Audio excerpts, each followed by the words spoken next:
Whenever you're ready. Okay, let's go ahead and get started. We'll start with introductions. We are here from National Gallery of Art. My name is Robin Bortz. I lead up our digital product management department, and here to talk to you all about a digital product we have developed, as well as other resources we may have for free for all of you all, for libraries and educational kind of settings. Over to John first, and then Lily. Hi, I'm John Gordy, and I am a project manager in Robin's group, and I worked a lot on Paint and Play. I'm very excited to have it roll out to other museums and libraries and any place where we can gather a crowd. Lily? My name's Lily. I'm in interpretation at the National Gallery, and so worked a little bit on the content side of Paint and Play. Also manage some of our other resources, which we can get into later, but just wanted to say I visited Maine for the first time last summer and really enjoyed it. So very excited for our resources to reach there, so perhaps I can reach there again. So I'll turn it back over to Robin if you want to give sort of an overview of what we're doing. Yep. But I do have to ask about the person that just walked by in your background, The Brooke, who lit up has cape. lit up wings. Yes. I know, Brooke, that I saw that too, John. Um, Saco's Light Parade is this weekend, and so we're just getting ready of what we're gonna wear for the evening light parade. It's I don't amazing. often see that in our meetings in the backgrounds. That was very cool. So delightful. Um, well, Sorry. yes. Delightful things are great distractions. As we mentioned, we are here to talk to you about one specific digital product, but there's a whole myriad of things we can like go often into. And so open for questions and comments as well as think about us in the future if we want to collaborate. For the moment, the three of us and a few other colleagues created a new product, or new to us, a revamped product of something that's beloved in our gallery on our gallery floor, which was previously known as Brushster. But after a lot of review and research, we refactored it and we call it Paint and Play. It is something, as I mentioned, right now can live in a kiosk form. So we have a big screen on an easel, and it's in the middle of our galleries for people to come and physically enjoy digital painting. So that is one format it can take. It also lives on the web. So there's also a URL in which you can do this at home. So both options are available to you all in any way in which it fits into your settings. As I mentioned from the top, and I'll say it multiple times, this is a free resource. So we're here to give and share. Our mission is to create accessible avenues for art and art education and enjoyable moments and inspiration for creativity. This product originally was designed for a younger audience. I believe our ideal age was between like 5 and 10. So a lot of the interpretive language in there really speaks to that. We have icons with words next to it. So there's some learning that can happen there of like, what does this mean? And what are these words? As well as the text uses plain language and short so that they can get snippets and really ingest them in a nice way. We have found this is delightful for people of all ages as well. So it's not just limited to that set, but that was what we had in mind when we first breathed life into this new product experience.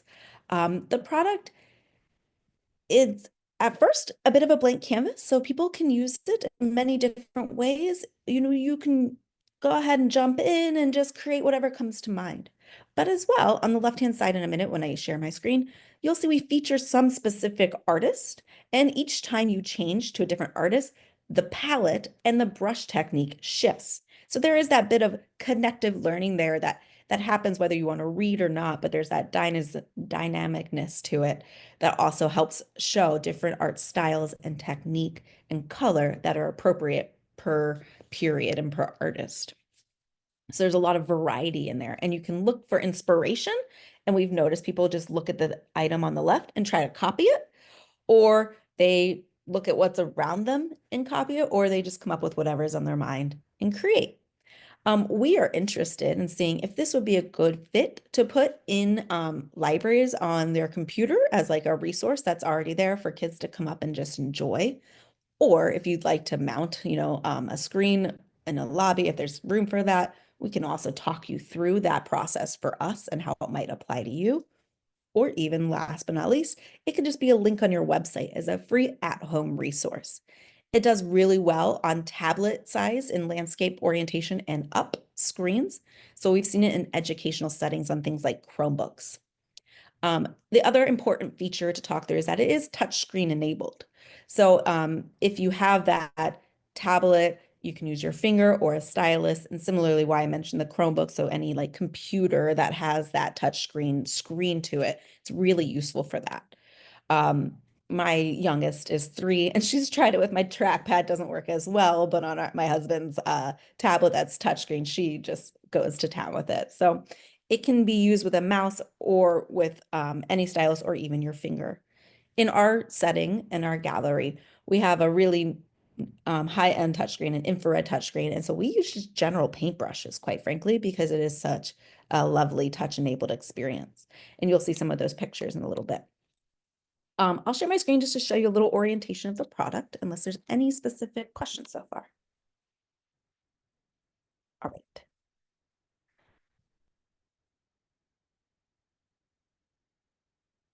Can you all see my screen? As we were talking and starting this off about weather, I went ahead and painted a little bit of a rainbow to try to bring some lightness to our day and maybe some blue or rainy skies around.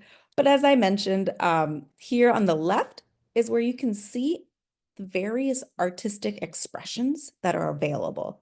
So you can have free paint, you can be inspired by Alma Thomas, and you can see here that this is rotating as well as these are changing. And so you can have an Alma Thomas kind of style inspired brush, which is really fun. Van Gogh, different palettes that are appropriate and some swishes and some delightful kind of design to that. And it runs the gamut here. So there's a lot of different ways in which one can interact with this and hopefully create some really inspiring experiences. You can erase and you can start fresh. On the web, we have save and import available, but we do not have that available when it comes to a kiosk mode. So if you want to put this on your library's computers, if you'd like, we can send you a link that takes these parts off if that's some kind of additional access to public computers that might be challenging for us in our gallery experience. We didn't want to have people saving it to our gallery or emailing it out to themselves because there's some data areas there that we just weren't prepared legally to work with. But it is available when it's used at home. And when that does happen, we have a lovely little surprise and delight that frames it. And so, there could be some public programming options around like, hey, everyone at home, create your ideal snowy day, save it and send it to us. And we can print it out and create a gallery. And next time you come to the library, you get to see all your artwork on the wall as a random example for an application of this. It does shrink nicely and respond to different screen sizes, as you can see. And yeah, erase. It's hopefully quite intuitive because as we said, our original age range was on the younger side. But as some of our public programming in the past, we have seen people of all ages come up to the screen and just really indulge and enjoy the beautifulness and the creativeness that this can unlock. The last little surprise and delight is our blue rooster, Hancock, who comes up with a fun fact. Should you see him bouncing in the corner, you can get additional little interpretive experience that helps continue to drive inspiration and enjoyment and engagement here. So just continuing to do a little bit of movement around here. Oops, sorry. So you can see. And then last but not least, if you do want to click and learn more about the artists or the objects, it takes you right to our website. So there's some continued learning and inspiration that can happen if you want to dig into our collection or more about the artwork and the artist. I'll stop sharing for a second. John has dropped in the chat some URLs so you can see the access to this. And we can also share some pictures of this happening in practice at our gallery and or those with like kind of tablets as well. But Robin, that was me attempting to side chat you because I can't share via Zoom. But I can share a screen if you'd prefer, if we don't look at them that way.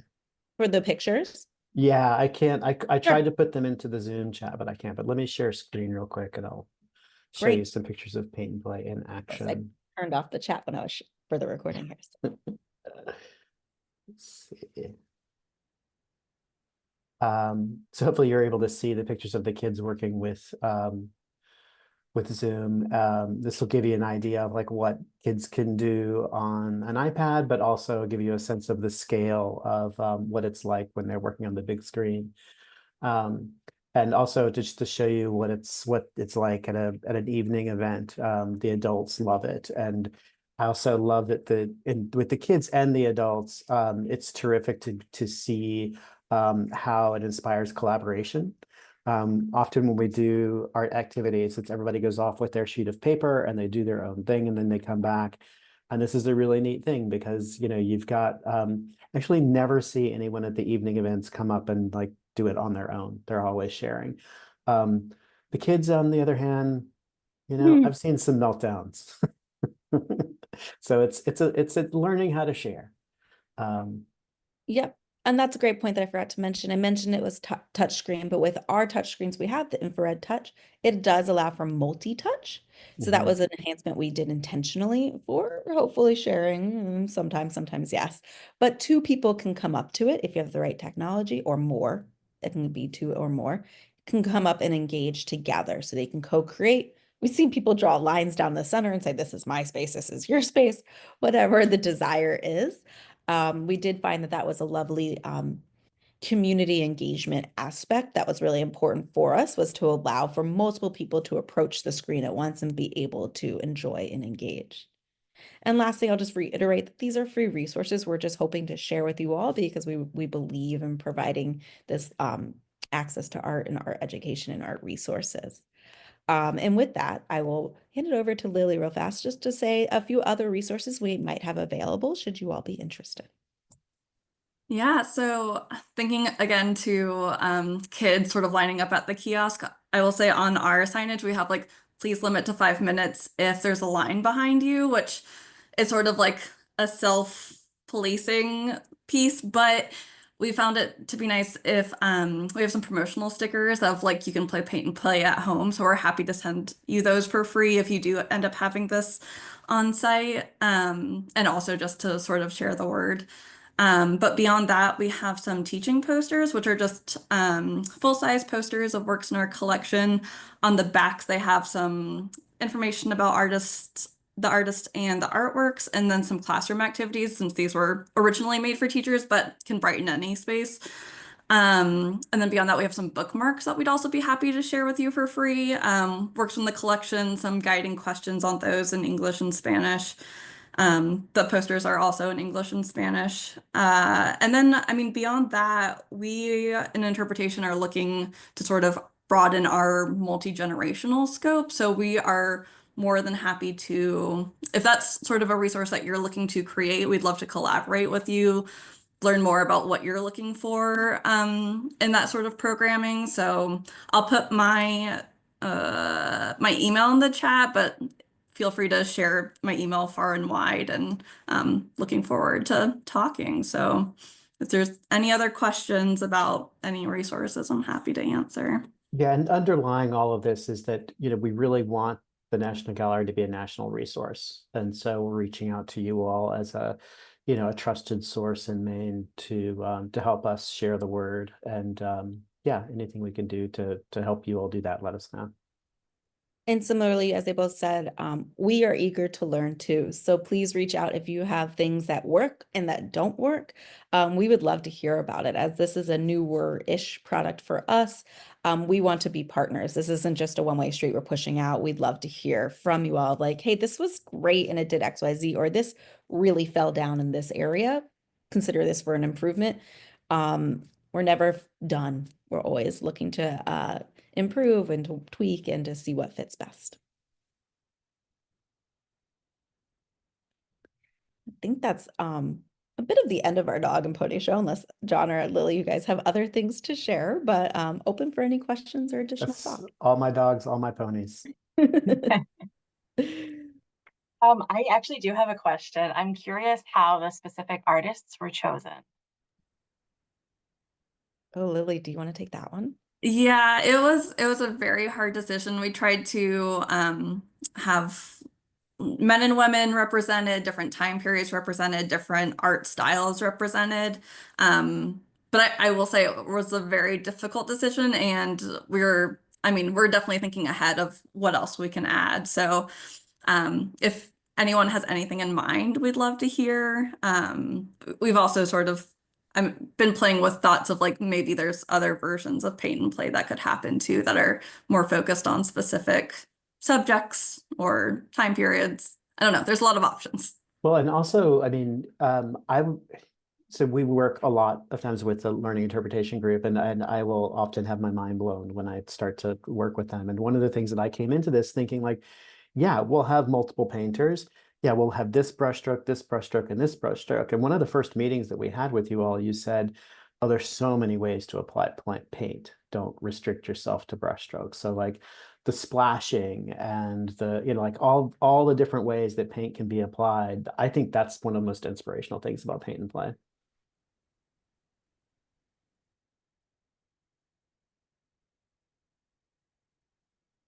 Great. Well, thank you all so much for sharing. I'm going to go ahead and stop recording.